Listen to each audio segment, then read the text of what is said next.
जेवण म्हणजे फक्त पोटभरणं नसून ते चविष्ट आणि आरोग्यदायी हवं. म्हणूनच साई जीवन कोल्ड प्रेस्ड ऑइल बनवलंय सर्वोत्तम शेंगदाण्यांपासून. ना केमिकल्स ना उष्णता, झिरो कोलेस्ट्रॉल आणि ट्रान्सफॅट फ्री. प्रत्येक थेंबात शुद्धता, चव आणि आरोग्य. म्हणजेच तुमच्या हृदयासाठी आणि कुटुंबाच्या आरोग्यासाठी उत्तम. आजच साई जीवन निवडा, कारण आरोग्याला शॉर्टकट नसतो. पंचगंगा प्रदूषण मुक्तीवरून जिल्हाधिकारी कार्यालयात खडाजंगी. पंचगंगा नदीच्या प्रदूषण मुक्तीसाठी गेल्या काही दिवसांपासून सातत्याने संघर्ष करणाऱ्या आंदोलन अंकुश संघटनेच्या कार्यकर्त्यांनी आज जिल्हाधिकारी कार्यालयात थेट प्रशासकीय अधिकाऱ्यांशीच दोन हात केल्याने संपूर्ण परिसरात प्रचंड तणाव निर्माण झाला.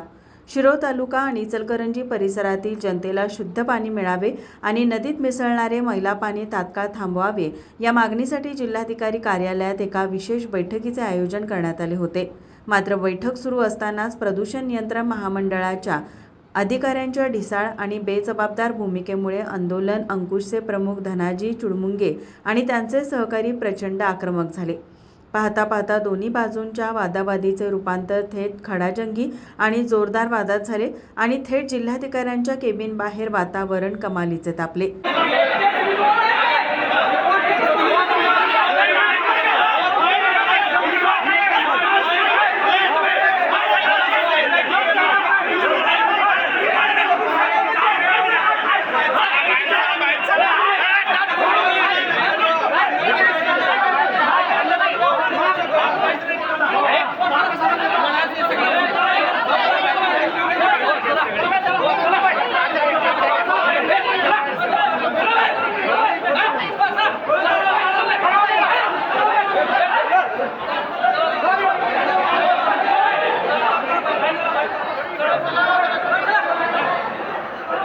परिस्थिती हाताबाहेर जात असल्याचे पाहून आणि आंदोलकांचा वाढता रोष लक्षात घेता जिल्हाधिकारी कार्यालयात तात्काळ पोलिसांचा मोठा पोलीस फौजफाटा पाचारण करण्यात आला.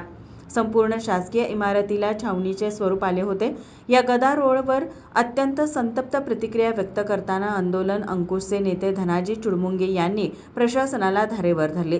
या सुस्त आणि निर्ढावलेल्या अधिकाऱ्यांना आम्ही आजवर शेकडो वेळा पंचगंगेच्या प्रदूषणाची दाहकता दाखवून दिली आहे, मात्र यांच्या डोळ्यावर आणि कानांवर कातडे ओढले गेले आहे. या अधिकाऱ्यांच्या नाकर्तेपणामुळेच आज संपूर्ण पंचगंगा काठ उद्ध्वस्त झाला असून लाखो लोकांच्या तोंडात पाण्याचा नव्हे तर विषारी पाण्याचा घोट जात आहे, असा घणाघाती आरोप चुडमुंगे यांनी केला. प्रशासनाच्या या दिरंगाईविरुद्ध आता आरपारची लढाई लढण्याचा इशारा आंदोलकांनी दिला आहे. लोकांच्या आरोग्याशी आणि जगण्याशी खेळणाऱ्या या प्रदूषण नियंत्रण मंडळाला, जिल्हा प्रशासनाला जर आता जाग आली नाही तर येत्या काळात संपूर्ण कोल्हापूर जिल्हा हादरवून सोडणारे तीव्र अभूतपूर्व आंदोलन छेडले जाईल. तसेच जोपर्यंत पंचगंगा नदी पूर्णपणे प्रदूषणमुक्त होत नाही आणि दोषींवर कडक कारवाई होत नाही तोपर्यंत आम्ही आता मागे हटणार नाही आणि प्रशासनाला स्वस्थ बसू देणार नाही, असा इशारा धनाजी चुडमुंगे यांनी दिला आहे. माझा महाराष्ट्र न्यूज, कोल्हापूर.